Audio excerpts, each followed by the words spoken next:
Hello friends, आज के special theory of relativity के 8th लेक्चर में हम लोग डिस्कस करने जा रहे हैं variation of mass with velocity. अभी तक तो आपने ये पढ़ा था फ्रेंड्स कि जो मास होता है किसी भी फिजिकल ऑब्जेक्ट है आपकी, तो उसमें मास कांस्टेंट रहता है, दैट मीन्स चेंज नहीं होता है। वेट भले ही चेंज हो जाता है, जैसे अलग अलग जगह पे जाए तो जी की वैल्यू चेंज होती है, तो वेट की वैल्यू चेंज होती है, लेकिन मास सेम रहता है। लेकिन स्पेशल थ्योरी ऑफ रिलेटिविटी में ये बताया जाता है कि मास भी एक रिलेटिव क्वांटिटी है। अगर एक फ्रेम ऑफ रेफरेंस में किसी ऑब्जेक्ट का मास m है, तो दूसरे मूविंग फ्रेम में उसका मास चेंज हो जाएगा। तो ये भी स्पेशल थ्योरी ऑफ रिलेटिविटी से ही आया है। तो आज हम प्रूव करेंगे कि मास जो चेंज हो जाता है वो कितना होता है और किस कंडीशन में एप्लीकेबल है वेरिएशन ऑफ मास। देखिए, आप डेली लाइफ में जब देखते हैं तो चीज़ों की जो भी ऑब्जेक्ट है उसकी वेलोसिटी बहुत कम होती है ना? वी की कंपैरिजन में बहुत कम होती है। मान लिया ट्रेन की भी आप स्पीड ले लो या फिर आप स्पेसशिप की भी स्पीड ले लो, रॉकेट वगैरह की, तो वो स्पीड ऑफ लाइट की कंपैरिजन में बहुत कम होती है। तो वहाँ पे तो आपको वेरिएशन ऑफ मास इतना ज़्यादा ऑब्जर्व नहीं होता, और अगर होता भी है, चेंज तो होता ही है, ठीक है ना? जब कोई मूविंग मास होता है, जब कोई मास मूव कर रहा होता है, तो उसका मास इंक्रीज़ या डिक्रीज, अभी वो हम पता लगाएंगे। वो चेंज होता है, लेकिन वो इतनी कम वैल्यू में चेंज होता है कि नोटिसेबल नहीं होता। लेकिन अगर किसी ऑब्जेक्ट की स्पीड कंपैरेबल टू सी हो जाती है, तब उस कंडीशन में आप उसको ऑब्जर्व करते हो, दैट मीन्स उसको एक्सपीरियंस करते हो कि उस बॉडी का मास चेंज हो गया है, ठीक है ना? तो इसका एक्सपेरिमेंटल वेरिफिकेशन भी हो चुका है, वो हम लेक्चर के बाद में डिस्कस करेंगे कि किस किस एक्सपेरिमेंट के थ्रू पता लगाया गया कि मास भी वेरी करता है स्पीड के साथ। देखिए, आपने स्पेशल थ्योरी ऑफ रिलेटिविटी में पढ़ा है कि टाइम डायलेशन होता है, लेंथ कॉन्ट्रैक्शन होता है और वेलोसिटी भी चेंज होती है, इसी तरह मास भी चेंज होता है। इसके लिए एक्सप्रेशन के लिए हमने किया है कि अगर हमारे पास दो फ्रेम हैं, वही इनर्शियल फ्रेम ही लेना है। पूरी स्पेशल थ्योरी ऑफ रिलेटिविटी में आपने इनर्शियल फ्रेम ही लिए हैं। तो ये मान लिया दो फ्रेम हैं और इन दोनों के बीच में v रिलेटिव वेलोसिटी है। तो फ्रेंड ध्यान रखना है, जो ये v है वो कंपैरेबल टू c है, तभी आप स्पेशल थ्योरी ऑफ रिलेटिविटी को लगा पाते हो। जब v की वैल्यू बहुत कम होती है c से, तब उस कंडीशन में आप थ्योरी ऑफ रिलेटिविटी से भी काम कर सकते हो। According to theory of relativity mass change नहीं होता, mass is equal to constant quantity है according to theory of relativity, जो कि न्यूटोनियन मैकेनिक्स या गैलीलियन ट्रांसफॉर्मेशन से आई थी। लेकिन जब ऑब्जेक्ट की स्पीड कंपैरेबल टू सी हो जाती है, तब उस कंडीशन में general theory of relativity, sorry general theory of relativity नहीं है, theory of relativity, theory of relativity लगाते हैं, तब उस कंडीशन में आपका मास चेंज नहीं होता। लेकिन स्पेशल थ्योरी ऑफ रिलेटिविटी में जब v कंपैरेबल टू c होता है, तब उस कंडीशन में ये थ्योरी ऑफ मास की वैल्यू चेंज हो जाती है। उसके लिए हमने एग्जांपल लिया कि मान लिया एक फ्रेम आपका s प्राइम है, दूसरा फ्रेम s है, ठीक है? इन दोनों के बीच में रिलेटिव वेलोसिटी v है। इसका मतलब ये नहीं है कि फ्रेंड्स ये कांस्टेंट है, मतलब इसके अंदर मोशन नहीं हो रहा है, हो सकता है इसके अंदर भी मोशन हो रहा हो, लेकिन इसके कंपैरिजन में इसमें यूनिफॉर्म मोशन हो रहा है इस फ्रेम में, ठीक है? ये दोनों, अब मान लिया ये वाला जो फ्रेम है, इसको आप कंसीडर कर लीजिए कि ये रेस्ट में, इसकी इस फ्रेम में कोई वेलोसिटी नहीं हो रही है। जैसे हाँ मैं हूँ, ठीक है? मैं इस रूम में खड़ी हुई हूँ, तो मेरी वेलोसिटी इस टाइम रूम के रेस्पेक्ट में क्या है? 0 है। तो अब मान लिया ऐसा होता कि मैं एक ट्रेन में खड़ी होती, तो ठीक है, मैं नहीं चल रही होती, मेरी वेलोसिटी 0 होती, लेकिन ट्रेन तो चल रही होती है, लेकिन मैं अपने आप में कंसीडर करूंगी कि मैं रेस्ट में हूँ। लेकिन इसी तरह से ये वाला फ्रेम है, ये हो सकता है कि मूव कर रहा हो, लेकिन अभी ये मान लिया किसी ऑब्जेक्ट से, किसी लैब से अटैच्ड है, वो लैब आपकी, उस लैब के रेस्पेक्ट में ये कांस्टेंट है, यानी कि दैट मीन्स कि एक ऑब्जर्वर यहाँ पे खड़ा हुआ है, ये इस फ्रेम के रेस्पेक्ट में कांस्टेंट है। एक फ्रेम मूव कर रहा है, दैट मीन्स कि एक चीज जा रही है, कोई ऑब्जेक्ट जा रही है, वो v वेलोसिटी से आगे जा रही है। अब हमने कहा मान लिया इस फ्रेम में, ये मान लिया ट्रेन है और ये आपका स्टेशन है, इसे कंसीडर कर सकते हैं। तो अगर ये स्टेशन है, यहाँ पे एक ऑब्जर्वर खड़ा है, यहाँ पे ट्रेन है और ट्रेन की स्पीड अगर कंपेरेबल टू सी है, ये हाइपोथेटिकल एक्सपेरिमेंट है, ठीक है, ध्यान रखना है। तो हमने कहा मान ली इस ट्रेन में दो पार्टिकल हैं, ये एक का मास m1 है और एक का मास m2 है, और मान लिया ये दो पार्टिकल, इसकी वेलोसिटी एक्स एक्सिस के अलोंग u1 है, ठीक है, u मान लीजिए, और अगर ये वाला पार्टिकल इस डायरेक्शन में आ रहा है सेम वेलोसिटी से लेकिन निगेटिव डायरेक्शन में, तो दोनों मान लिया कोलाइड करेंगे एक दूसरे से, ठीक है, स्ट्राइक करेंगे और एक कंपोजिट बॉडी बन जाएगी। तब उस कंडीशन में आपको फ्रेंड्स पता है law of conservation of momentum, वेशन ऑफ मोमेंटम के according m1u minus m2u is equal to 0 हो जाएगा। क्यों हो जाएगा? क्योंकि फाइनल वेलोसिटी 0 हो जाएगी। अब हम ये इक्वेशन कहाँ पे लग रही है? ये इस एस फ्रेम में लग रही है, यानी कि वो ट्रेन है जो मान लिया वो चल रही है, उसमें ये एक्सपेरिमेंट हो रहा है, दो बॉडी आ रही हैं, दोनों आके स्ट्राइक कर रही हैं, स्ट्राइक करने के बाद एक कंपोजिट सिस्टम बना रही हैं और उसके बाद उनकी वेलोसिटी 0 हो जाती है, ठीक है, ये चीज़ आप कंसीडर कर सकते हैं। और मान लें किसी भी तरह का एनर्जी का लॉस नहीं हो रहा है, तब उस कंडीशन में मोमेंटम कंजर्वेशन के अकॉर्डिंग m1u माइनस m2u, यानी कि इस कोलिजन से पहले का मोमेंटम इज इक्वल टू, वैसे क्या होना चाहिए, m1 प्लस m2 इंटू जो उनकी वेलोसिटी होगी वो मान लिया 0 है, तब उस कंडीशन में इज इक्वल टू 0 हो जाएगा। ये इक्वेशन नंबर फर्स्ट है। अब बात करते हैं इस वाले फ्रेम की, जो स्टेशन पे खड़ा हुआ ऑब्जर्वर है, ये इस ट्रेन में इन दोनों पार्टिकल को देख रहा है। तो आपने स्पेशल थ्योरी ऑफ रिलेटिविटी में पढ़ा है कि उसको अगर वेलोसिटी यहाँ पे u है इस ऑब्जेक्ट की, तो इसको ये u नहीं दिखाई देगी, इसमें हमें वेलोसिटी ट्रांसफॉर्मेशन करने पड़ेंगे। तो लॉरेंज के वेलोसिटी ट्रांसफॉर्मेशन के जो फॉर्मूला है वो आपने बताया था कि u फ्रेम में, रेस्ट फ्रेम में जो वेलोसिटी होती है वो होती है u prime minus v upon plus v upon 1 plus u v upon सी स्क्वायर। ये फॉर्मूला आपने पढ़ा था, ये वेलोसिटी एडिशन का है, मैंने पहले लेक्चर में भी आपको बता दिया था। तो देखिए फ्रेंड्स, अगर हमें इस ऑब्जर्वर को ये वाला देखना होगा और मान लीजिए इस पार्टिकल की वेलोसिटी वो u1 नोट करता है, तो u1 इज इक्वल टू क्या हो जाएगा, इस पार्टिकल की velocity corresponding to this frame. यहाँ पे u वेलोसिटी थी इस s फ्रेम में, लैब में जो वर्क हो रहा है ये इक्वेशन निकाली है वो s प्राइम फ्रेम में, जो कि मूविंग फ्रेम है, उसमें निकाली है हमने। अब हम इसे पूरा कन्वर्ट करते हैं रेस्ट फ्रेम में, ठीक है। तो रेस्ट फ्रेम में u1 वेलोसिटी होगी m1 मास की, जो कि कितनी होगी u plus v upon 1 plus u v upon सी स्क्वायर। अब हमने कहा u2 उसकी वेलोसिटी, उसका साइन माइनस है, इधर की साइड आ रहा है, तो हमारा हो जाएगा minus u plus v upon 1 minus u v upon C square. I think कोई कंफ्यूजन नहीं होना चाहिए। ये कौन सी वेलोसिटी है? जो स्टेशन पे या रेस्ट वाला ऑब्जर्वर है वो उनको देख रहा है। अब उसके अकॉर्डिंग भी कोलिजन हो रहा है, क्योंकि वो उस इंसिडेंट को देख रहा है कि वो दोनों कोलाइड कर रहे हैं। तो देखिए जिस समय ये दोनों एक दूसरे से स्ट्राइक करके कोलाइड करके एक बॉडी बन गई है, तो अकॉर्डिंग टू दिस फ्रेम तो उसकी वेलोसिटी 0 हो चुकी है। लेकिन ये जो ऑब्जर्वर है ये तो इस मूविंग ट्रेन में दिख रहा है ना, ये तब वो देखेगा कि ये कंपोजिट बॉडी, क्योंकि v वेलोसिटी से ये फ्रेम उधर जा रहा है, v वेलोसिटी से इस डायरेक्शन में जा रही होगी, ठीक है। यहाँ वाला ऑब्जर्वर जो खड़ा है वो देख रहा है कि बॉडी स्ट्राइक करने के बाद रुक गई, उसकी जो फाइनल वेलोसिटी वो 0 हो गई। लेकिन यहाँ वाला देख रहा है कि ये जब दोनों ने स्ट्राइक किया तो कंपोजिट बॉडी की वेलोसिटी क्योंकि ये फ्रेम मूव कर रहा है v हो गई है, ठीक है। इतना क्लियर है? ठीक है।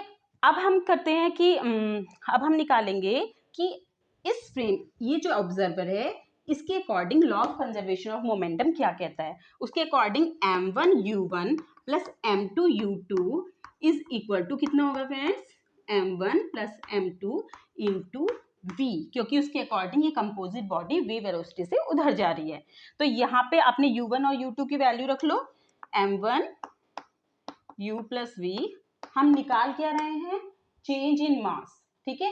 रिलेटिव अगर है, रिलेटिविटी है तो मास में कितना चेंज होता है, तो हमने दो बॉडी कंसीडर करके किया है ये एक्सप्रेशन, और बाद में फाइंड आउट करेंगे वन बॉडी के लिए। देखिए किस तरह से करेंगे इसे, हमने यू वी अपॉन सी square plus m2 u plus v upon minus u plus v, ये मैंने u लिया है ना, ठीक है, u प्राइम u कुछ भी ले लीजिए आप, is equal to m1 plus m2 into v। Friends ये थोड़ी इसको हम इधर ले आते हैं क्योंकि m1 है, तो m1 अगर आपने यहाँ से कॉमन ले लिया तो u plus v upon 1 plus u v upon सी स्क्वायर माइनस m1v प्लस क्या हम उधर ले जाते हैं इसको m2v माइनस इधर ले गए u plus v upon 1 minus u v upon सी स्क्वायर। इसको थोड़ा सा सॉल्व कर लेते हैं।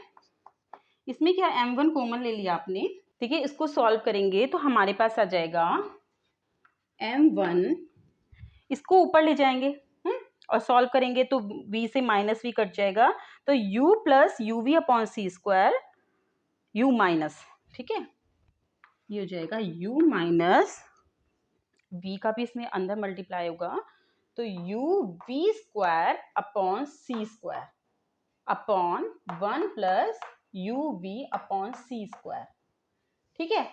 और अगर उसे सॉल्व करेंगे m2 को तो तब ये आ जाएगा इधर वाला पोर्शन, इसको इसमें मल्टीप्लाई किया, ये इससे कैंसिल हो जाएगा, माइनस साइन हो जाएगा और यू वी स्क्वायर, माइनस का साइन आ जाएगा, ठीक है ना, यू वी स्क्वायर अपॉन सी square minus v minus u upon 1 minus u v upon सी स्क्वायर। इसको एक बार चेक कर लेना, ये आ जाएगा, हमने यहाँ पे माइनस रखा था, ये मिस हो गया था, तो उस हिसाब से अगर देखा जाए तो ये माइनस का है तो ये प्लस हो जाएगा, ठीक है। तो यहाँ पे हम फ्रेंड्स, ये आपका प्लस का है, ये माइनस का है, तो आप इसमें देख रहे हो ये वाली क्वांटिटी तो सेम निकल के आ रही है, तो ये कट जाएगी, तो आपके पास क्या बचेगा, m1 अपॉन m2 अगर देखा जाए तो ये आपका 1 माइनस यू वी अपॉन सी square upon 1, m1 upon m2 करेंगे तो यहाँ प्लस आ जाएगा 1 माइनस यू वी अपॉन सी स्क्वायर, ठीक है। ये इक्वेशन नंबर आपकी सेकंड आ गई है, मान लिया दो चीजें आपको ये पता है, ये और ये निकल के आया है, तो हम क्या कर रहे हैं, इसे थोड़ा सा इस तरह से सॉल्व कर रहे हैं कि इसमें से क्या करेंगे हम फ्रेंड्स, इसमें से u हटा देंगे, u हटा दें और इसमें u1 और u2 को इंट्रोड्यूस कर दे तो ज़्यादा अच्छा होगा, क्योंकि हमें पता है कि पार्टिकल कितनी स्पीड से जा रहा है, ठीक है, वो तो हमें पता होता है, तो हम रेस्ट में खड़े हैं। लेकिन अगर इस फ्रेम की बात करें, इस फ्रेम में अगर आपको कोई प्रॉब्लम सॉल्व करनी है तो आपको पता होना चाहिए कि आपका फ्रेम ऑफ रेफरेंस के रेस्पेक्ट में कितनी तेजी से जा रहा है, ठीक है, तो दैट मीन्स कि उस ऑब्जेक्ट की वेलोसिटी पता होनी चाहिए, तो हमें कन्वर्ट करना है u की जगह u1 और u2 में। तो उसके लिए आपके पास ये मान लिया इक्वेशन नंबर a है और ये इक्वेशन नंबर b है, ये थोड़ा सा लंबा कैलकुलेशन है, इसमें आप क्या करेंगे, u1 square is equal to u plus v upon 1 plus u v upon C square का होल स्क्वायर करें अगर, ठीक है, और अगर हमें इसे सी स्क्वायर से डिवाइड कर दें और साथ में 1 से सब्ट्रैक्ट कर दें, हमें मेनली कुछ इस तरह की क्वांटिटी निकालनी है कि ये किसके इक्वल होगी, u1 के टर्म्स में, तो ये आपने सॉल्व किया 1 अपॉन सी स्क्वायर से, ठीक है, दैट मीन्स कि ये आ गया है आपका, तो 1 माइनस u1 स्क्वायर अपॉन सी स्क्वायर, तो इसको आप खोल लीजिए तो ये आ जाएगा 1 प्लस यू वी अपॉन सी स्क्वायर। देखिए अगर हम इसको डिवाइड कर रहे हैं तो यहाँ पे आ जाएगा 1 प्लस यू वी अपॉन सी स्क्वायर, ये ऊपर चला जाएगा, ये 1 माइनस है ना, और माइनस 1 अपॉन सी स्क्वायर, ये होल स्क्वायर, अगर इसका होल स्क्वायर लेंगे तो इसका होल स्क्वायर आएगा, minus c square u plus v का होल स्क्वायर।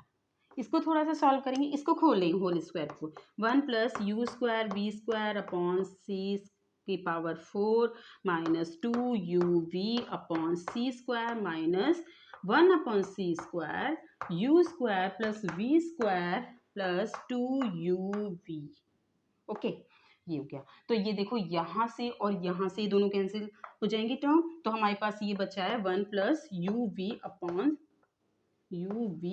सी स्क्वायर का होल स्क्वायर।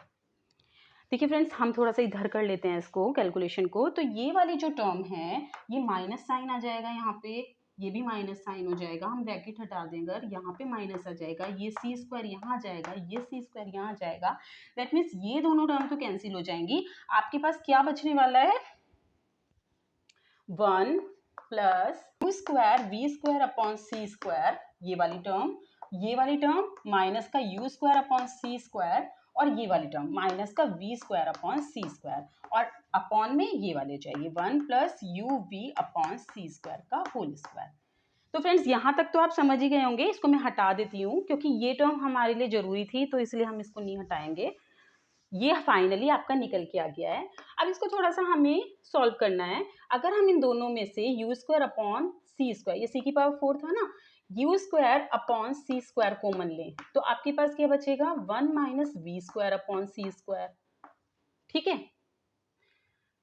माइनस का साइन अगर कॉमन लें, और ये हमारा इसमें से क्या बनेगा, 1 minus we square upon C square.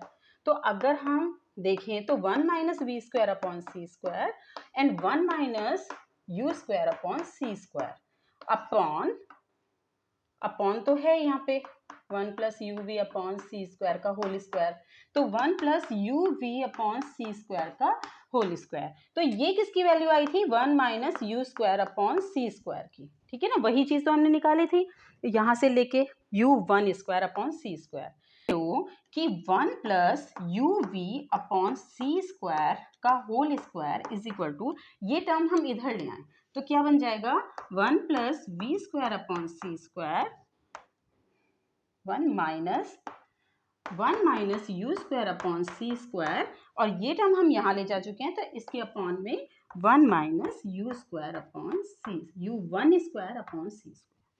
तो हमारे पास finally 1 plus u v upon सी स्क्वायर, इसकी वैल्यू आ गई है इतनी। अगर हमें इससे हटा दें तो स्क्वायर रूट हो जाएगा।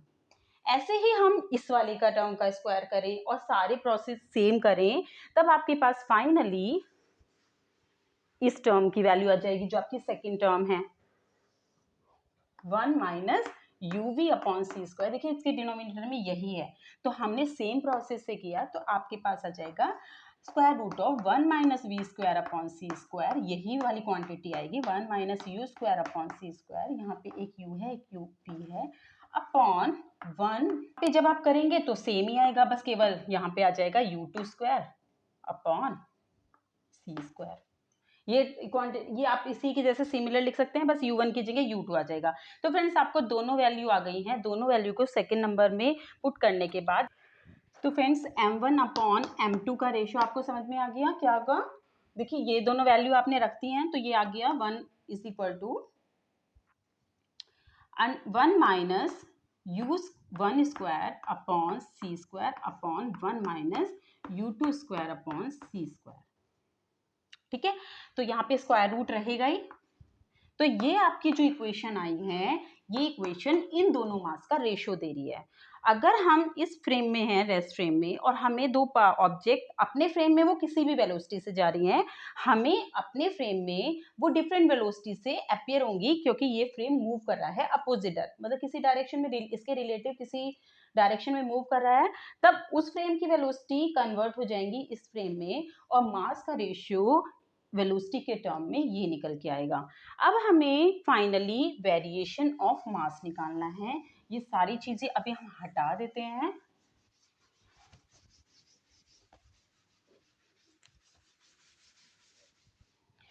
देखिए फ्रेंड्स, अगर बोर्ड पे से कुछ कट भी गया है तो आप यहाँ पे बाद में देख लीजिए, अभी मैंने सेट कर दिया था। देखिए अगर मान लिया आपकी बॉडी कंपोजिट हो चुकी है, वी वेलोसिटी से जा रही है, ये तो आपको मास का रेशियो पता है, ये तो आपको मास का रेशियो पता है, तो आपने मान लिया ऐसे कंसीडर किया कि उस फ्रेम में एक मास m1 और जो m2 है वो m0 के इक्वल है, इक्वल मास है।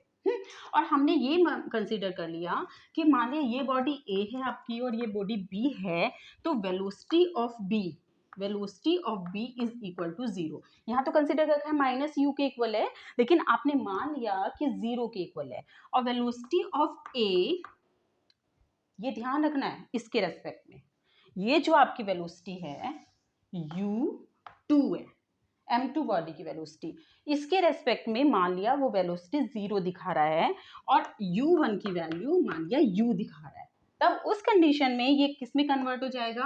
देखिए फ्रेंड, अगर थोड़ा सा भी कंफ्यूजन है तो समझ लीजिए, ये वाली वेलोसिटी चाहे जितनी भी हो, ये वाला जो ऑब्जर्वर है जो लैब में है वो इन दोनों पार्टिकल को देख रहा है, तो वो ये कह रहा है कि बी वेलोसिटी उसे दिखाई दे रही है यू, बी की वेलोसिटी दिखाई दे रही है 0, यानी रेस्ट में दिखाई दे रहा है। यहीं पे खड़ा हुआ ए की वेलोसिटी उसे दिखाई दे रही है यू, यानी उसको लग रहा है कि एक रुकी हुई ऑब्जेक्ट है और एक इसकी तरफ जा रही है। ठीक है, दोनों का मास सेम ही है, रेस्ट मास सेम है, ठीक है ना। तब उस कंडीशन में m1/m2 इज इक्वल टू, यहाँ पे फ्रेंड्स यहाँ पे u2 था, यहाँ u1 था, आप पीछे से एक बार चेक कर लीजिएगा, जब हमने डिवाइड किया होगा तब उसमें ये निकल के आया होगा। तो यहाँ पे u2 है क्योंकि नीचे वाला पोर्शन ऊपर गया था, तो आपने देखा कि ये जो क्वांटिटी आ गई है वो आ गई है 1/√1 minus u²/c², and then finally m is equal to m0/1 minus u²/c²। अब आप ये कहेंगे मैम दोनों m1 is equal to m2 is equal to m0 था, तो हमने यहाँ पे m0 क्यों नहीं लिया?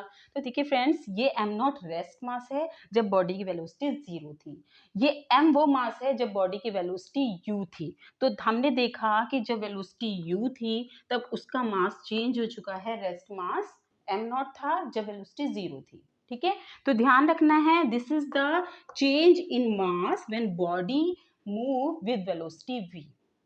तो रिलेटिविटी में मास भी चेंज हो जाता है, जब कोई ऑब्जेक्ट मूव करती है तो उसका मास, यहाँ पे आप देखते हो कि ये क्वांटिटी जो है वो लेस देन 1 होती है, तो जब हम इससे डिवाइड करते हैं m0 को तो ग्रेटर वैल्यू आती है। दैट मीन्स कि जब कोई ऑब्जेक्ट मूव करती है तो उसका मास इंक्रीज हो जाता है। इसको एक्सपेरिमेंटली भी प्रूव किया गया है। ब्राउचर ने एक एक्सपेरिमेंट किया जिसमें उन्होंने दिखाया कि E/m की वैल्यू चेंज हो जाती है जब पार्टिकल स्पीड अप होता है, तो E/m की वैल्यू कम हो जाती है, क्योंकि मास बढ़ गया तो डिनोमिनेटर में है m, तो E/m की वैल्यू क्या हो जाती है?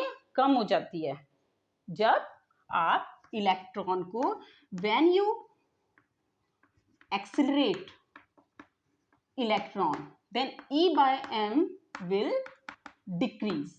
क्यों डिक्रीज हो जाता है? क्योंकि इसकी वेलोसिटी बढ़ने लगती है, मास इंक्रीज होने लगता है, इसीलिए E/m की वैल्यू कम हो जाती है। तो ये एक्सपेरिमेंटली प्रूव भी कर दिया गया था, और कुछ और भी एग्जांपल है जिनकी हेल्प से पता लगाया जाता था कि मास इंक्रीज होती है। तो ये एग्जांपल है।